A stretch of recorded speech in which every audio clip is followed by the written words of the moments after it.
Hello everyone, AV Ultima here, bringing you some more Battlefield 3 multiplayer gameplay on Noshahr Canals. It is the Conquest version, not the Rush version. I do not enjoy the Rush version very much.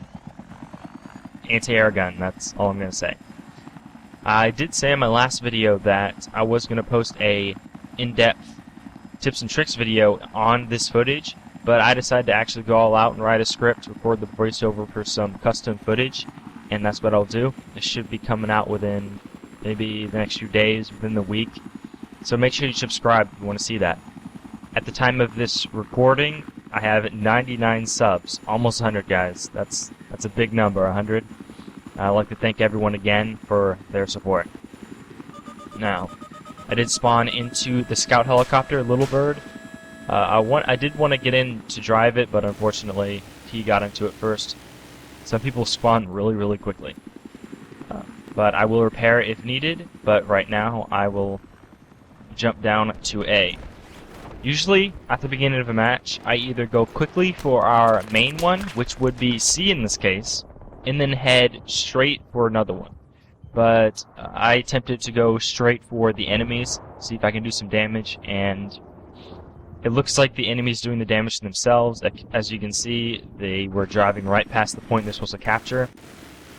Try not to do that, guys. It's very good to capture points. If you fully capture a point, neutralize it, and capture it, that's 450 points. That's 4 kills and a half. And you may even get a kill or two while doing it, so maybe a total of 700 points. So, doing objectives and capturing points is a good thing.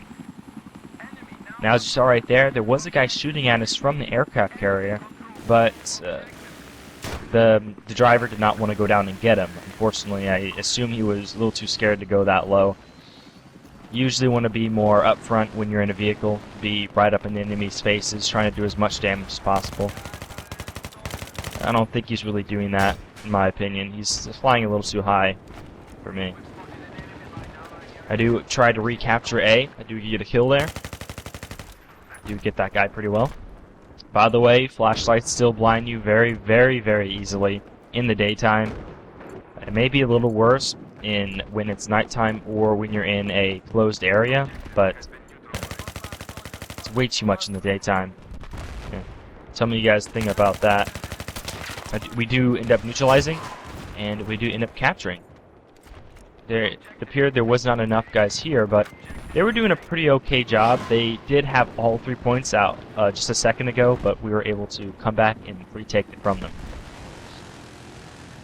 Helicopter's still flying around, but I don't think he's even gotten a kill with it yet. Maybe 1, maybe 2. Doesn't seem to be doing as much damage as I would hope. I do objectives, so I am now, since we have C and A, might as well go for B instead of just sitting around. I do notice a tank over here, so I know that we'll have an easy time recapturing this, as long as I help repair. And I do. Surprisingly, there aren't more guys spawning around here trying to go for it. Even though this is 16 by 16, and this is a remotely small map, people still aren't, I'm not sure what they're doing. Everyone seems to be a bit scattered. I'm sure there's a big battle going on somewhere around the map, but not right here. Another thing I don't agree with this tank is doing is that he's kind of staying in one area right here. He's not really moving sporadically. Yes, he is a little damaged here, but I do repair him back up to full, and I did repair him back up to full a second ago. He should have gotten out of there after we captured and after I repaired him fully. And I think I end up getting killed by a mortar.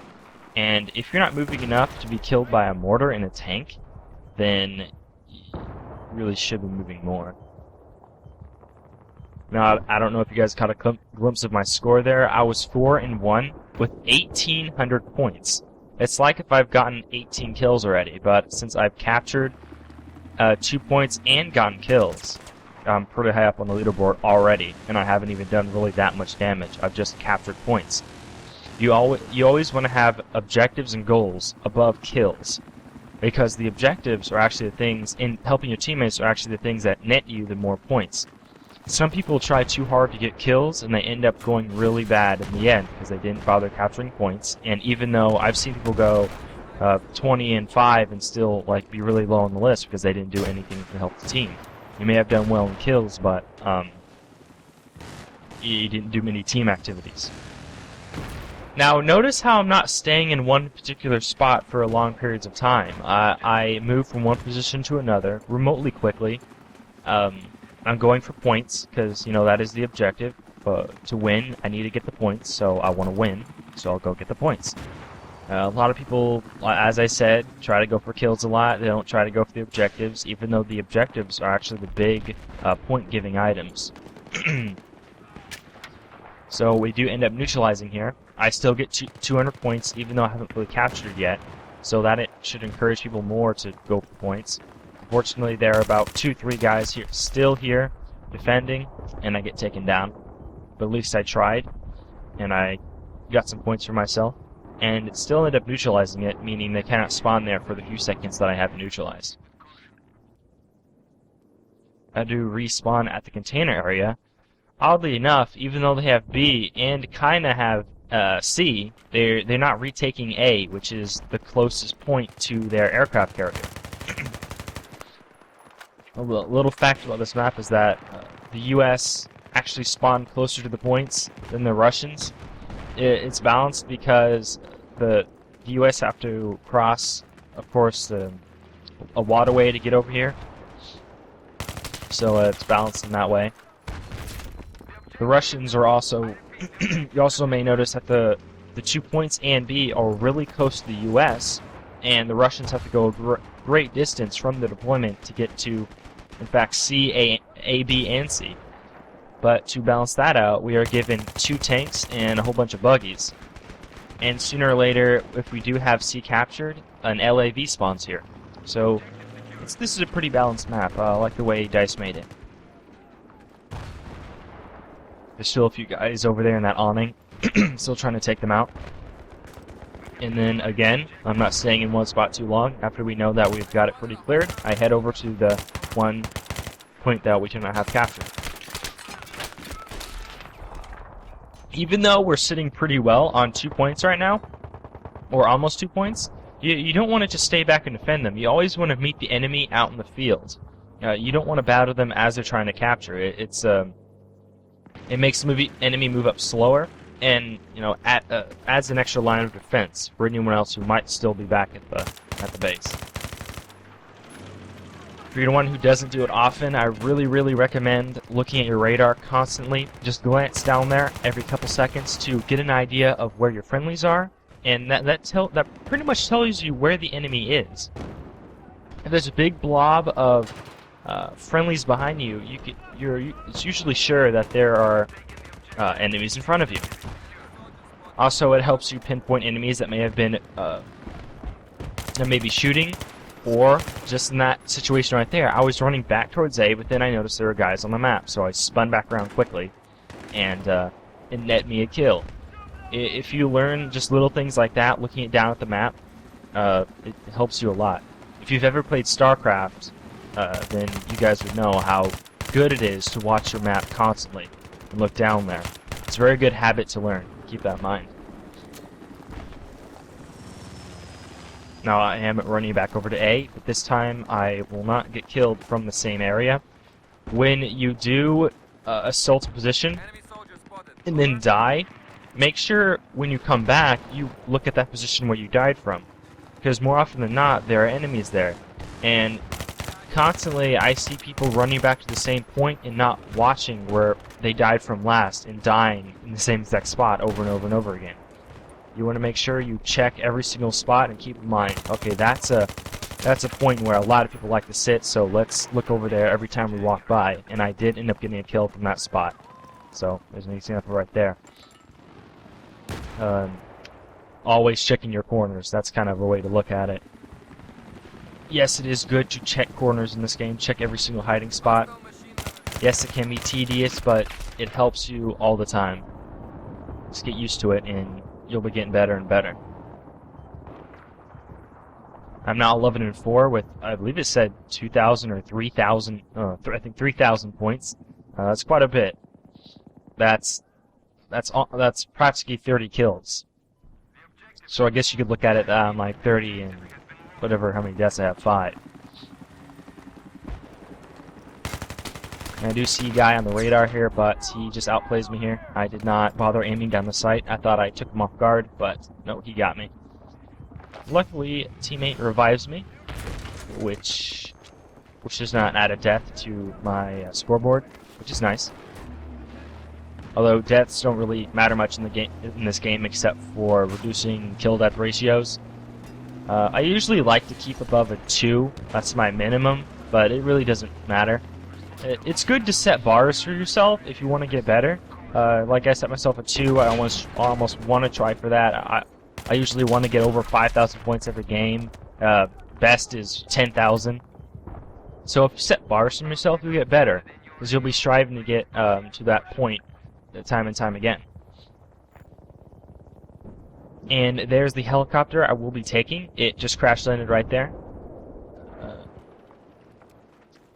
Notice how I've noticed that a lot of people, when they have a aircraft or any type of vehicle near them that they've neutralized, they don't take it. They just leave it there. Anytime you have a chance to get in a vehicle, grab a vehicle. That's a really big rule.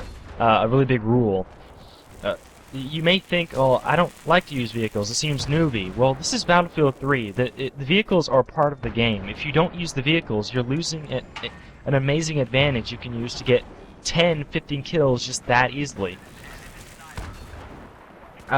This on a Caspian border rush, I went about 25 and just a few deaths just by being in a tank the whole time. See, if you get better at the vehicles, you'll just get better at the game in general. It's a good asset. You got to use them. That guy in the helicopter bails a little early. Maybe he thought I had him. I don't know. It's usually you don't want to just drop off the helicopter right there, because then it will give us the helicopter. And luckily, I do land on the bottom. Just so everyone knows, if you land a helicopter right on the bottom, it will never crash. As far as I can tell, you can be going at any speed, but as long as you land right on the bottom, you'll land it perfectly. So if you ever run out of control, just always be sure to maneuver back to that straight up position, and then you should be fine. But see, and as I said before, that guy killed me, right? He could have easily ran over there, at least destroy it so no one else could get it. Having any vehicle in this game can be the determining factor whether or not you win or lose. And I think me having this helicopter makes us win this game. If he had destroyed it, or at least captured it, then I probably would not have gotten it, obviously, and I would not have gotten air superiority. And as you will see, I will kill many, many, many people that are in forward positions, heading towards C, and I will cover some teammates. So, whenever, as I said, whenever there's a vehicle in the area, always try to get it. It is a huge help, and is a valuable asset. Notice how that one tank has been at sea for the longest time. Yes, this map is kind of, there's a lot of dead sight lines. You can get killed by NGs pretty easily on this map because of how close quarters it kind of is for vehicles. But still, even in really tough situations, you gotta use the vehicles to their maximum effectiveness, as I've said. You don't want to stay at the base defending, because the point of vehicles is to punch through areas and get a foothold in that area. Vehicles aren't really meant for defense, it's meant mainly for attacking. That's why they give certain teammates certain vehicles, so they can easily punch in. If those vehicles aren't used to their maximum effectiveness, then your team can't win. That is especially true for the beginning of Tirana Highway.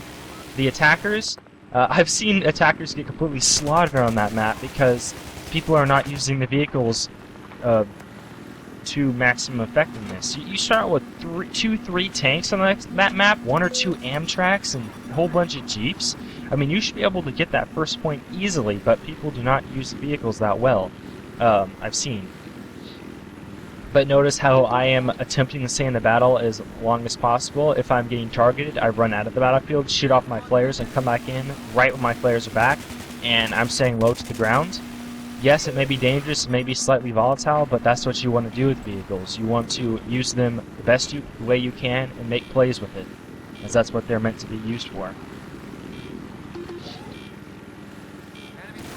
Speaking of flares, I've noticed a lot of people do not use them correctly. A lot of people fire them off right when they're getting targeted. A lot of people don't know what the difference is between the phases.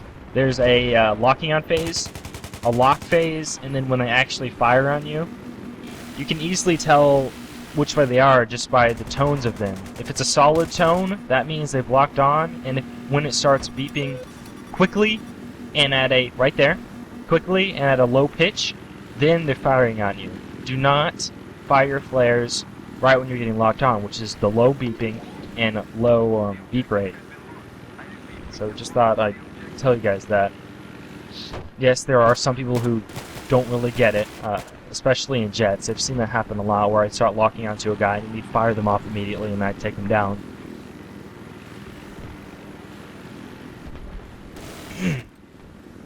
This was actually a pretty close game until I got in the helicopter. I don't know if you guys noticed that. It was about 100 tickets to 90 tickets. And then right after I got the helicopter, it's been dropping significantly. We've been taking points and pretty well. Pretty happy with my team on this game. They weren't sitting back too much. They were capturing points, which made me pretty happy. You gotta trust your teammates, guys. You may not do what you want all the time, but you gotta trust them to do stuff when it matters most. And I do take out the engineer attempting to take me out.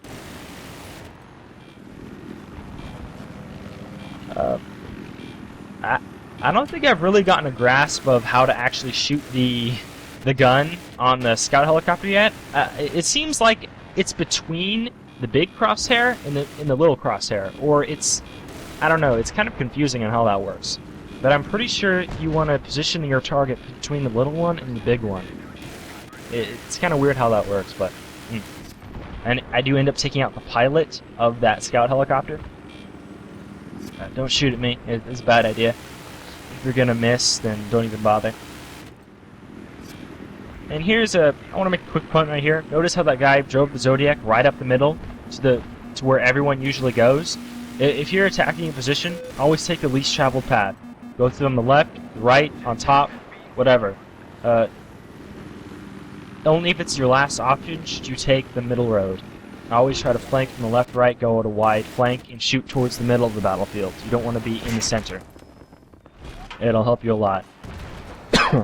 Unfortunately, I do get taken out here, but it does not matter, as there is only 5 tickets left, and we do end up winning. This is actually one of my more closer games. Usually when I do play a Conquest game, we win maybe by 100 or 200 points. Even on some games, 300 points. So the enemy team did do pretty well. I do have to congratulate them on a good game.